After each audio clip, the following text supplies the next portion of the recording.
Colligative property का second type होता है एलिवेशन ऑफ बॉइलिंग पॉइंट। इसे डेल्टा टीवी से डिनोट किया जाता है।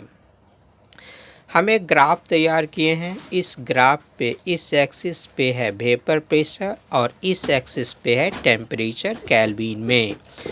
वाटर का बॉइलिंग पॉइंट होता है 373.15 केल्विन। यह वैल्यू वाटर का सॉल्वेंट का बॉइलिंग पॉइंट है। यह वैल्यू सॉल्यूशन का बॉइलिंग पॉइंट है केल्विन में।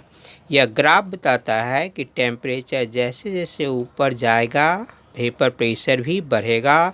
टेम्परेचर के घटने से वेपर प्रेशर भी घटेगा। यह सॉल्वेंट के लिए है या सॉल्यूशन के लिए है। टेम्परेचर बढ़ने से सॉल्यूशन का वेपर प्रेशर बढ़ेगा। टेम्परेचर घटने से वेपर प्रेशर सॉल्यूशन का घटेगा। यहाँ लिखा गया है टेम्परेचर को बढ़ने से लिक्विड का वेपर प्रेशर भी बढ़ता है। जिस टेम्परेचर पे लिक्विड का वेपर प्रेशर एटमॉस्फेरिक प्रेशर के इक्वल रहता है उसे बॉइलिंग पॉइंट कहा जाता है।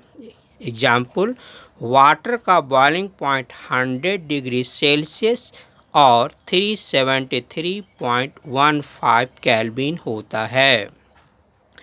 अगर नॉन वोलाटाइल सॉल्यूट को सॉल्वेंट में मिलाया जाए तो सॉल्यूशन का बॉइलिंग पॉइंट प्योर सॉल्वेंट के बॉइलिंग पॉइंट से अधिक हो जाती है। इस टेम्परेचर डिफरेंस को एलिवेशन ऑफ बॉइलिंग पॉइंट कहा जाता है। Elevation of boiling point 1 kg solvent में उपस्थित सॉल्यूट के मोल्स के नंबर के डायरेक्टली प्रोपोर्शनल होता है। That is delta TV directly proportional to m। Proportionality sign को हटाने पर एक कांस्टेंट का प्रयोग करना होता है। देयरफॉर हम लिख सकते हैं delta TV equal to kb.m।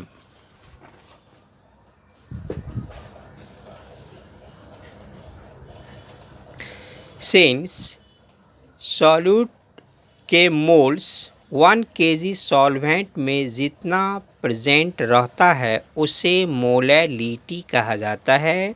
Therefore हम m को चेंज कर सकते हैं W2 × 1000 बाई M2 × W1, क्योंकि मोलैलिटी का फार्मूला होता है W2 × 1000 by M2 × W1, where Kb कहलाता है बॉइलिंग पॉइंट एलिवेशन कांस्टेंट।